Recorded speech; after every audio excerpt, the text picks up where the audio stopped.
करो कि सीबीआई में जो काम होता है वो क्या क्या होता है। क्योंकि देखो यार, आप सभी मेरे भाई बहन हो, ठीक है। और मुझे जहां तक लगता है कि जितना पढ़ाना इंपॉर्टेंट है ना, उतना इन सभी चीजों के बारे में अवगत कराना भी इंपॉर्टेंट है। अगर इन चीजों के बारे में हम जानेंगे नहीं तो हमें पता कैसे चलेगा कि यार हमें तैयारी करनी है तो किसकी करनी है, हमें कौन सी चीजें मोटिवेट करेंगी।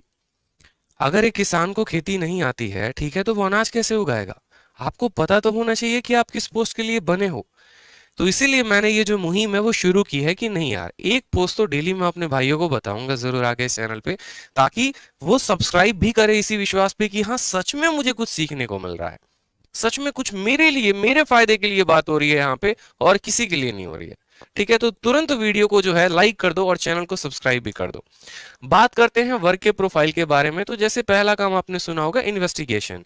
इन्वेस्टिगेशन का मतलब क्या हो गया, जैसे आप ऐसे समझ लो, भैया सीबीआई का जांच पड़ताल चल रहा है, उनके घर पे छापा उपा पड़ा हुआ है और सीबीआई की टीम आई हुई है, एक एक चीज उनसे पूछ रही है, बताओ कितना लिया, किसको दिया, कितना दिया।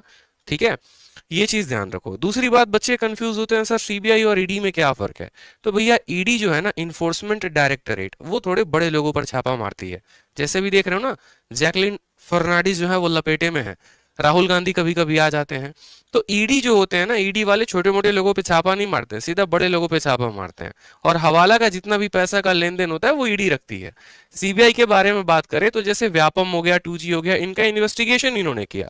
ठीक है, जैसे बिहार में मानो कोई बहुत दुखद घटना हो गई, उन्नाव रेप केस पीड़िता का हो गया, तो वहां पर सुप्रीम कोर्ट ऑर्डर देती है सीबीआई को, जाइए आप जांच पड़ताल करिए, उस पर्टिकुलर स्टेट की या जो टास्क फोर्स है, एसटीएफ है, वो पक्ष नहीं हो पा रही है, तो आपकी हमें निष्पक्षता की जरूरत है। दूसरी बात, बहुत बार ऐसा होता है कि सीबीआई की जरूरत क्रिमिनल्स को भी पकड़ने में होती है। एग्जाम्पल के तौर पे जैसे मानो विजय माल्या भाग रहे हैं या कोई क्रिमिनल भाग रहा है देश छोड़ के, उस केस में सीधा का सीधा सीबीआई को ऑर्डर दिया जाता है कि आप उनको पकड़ें, आप उनका थोड़ा मान सम्मान ध्यान रखें। ठीक है, ससुराल में उनको लेके आए। तीसरा हो गया रेड मारना। रेड मारने में भी सीबीआई बहुत ज्यादा आगे रहती है, इस बात को ध्यान रखो, यही इनकी फील्ड ड्यूटी होती है रेड्स में। आपको रेड्स के बारे में जो है डिटेल जानकारी मैं फिर कभी और किसी दिन दूंगा। इंटरोगेशन भी पता है आपको, इंटरोगेशन कैसे होता है ये समझ लो। जैसे मानो कि आपको ऐसे समझ लो कि मैं सीबीआई का ऑफिसर हूँ और मुझे पता चला कि राजस्थान में कोई पर्टिकुलर कहीं पर बहुत बड़ी डकैती हो गई है, उसमें वहां की राज्य सरकार की जो पुलिस हैं वो उस केस को पर्टिकुलर तरीके से सॉल्व नहीं कर पा रही। फिर वहां पर मुझे भेजा जाता है कि आप सरकार की तरफ से, भारत सरकार की तरफ से गए हैं, आप वहां जाकर लोगों से इंटरोगेट करिए और पता करिए वहां पर कि राज्य की धरोहर को किसने चुराया है। तो वहां पर जाके मैं उल्टा उस पुलिस ऑफिसर से भी इंटरोगेट कर सकता हूँ जो उस थाने का एसआई है।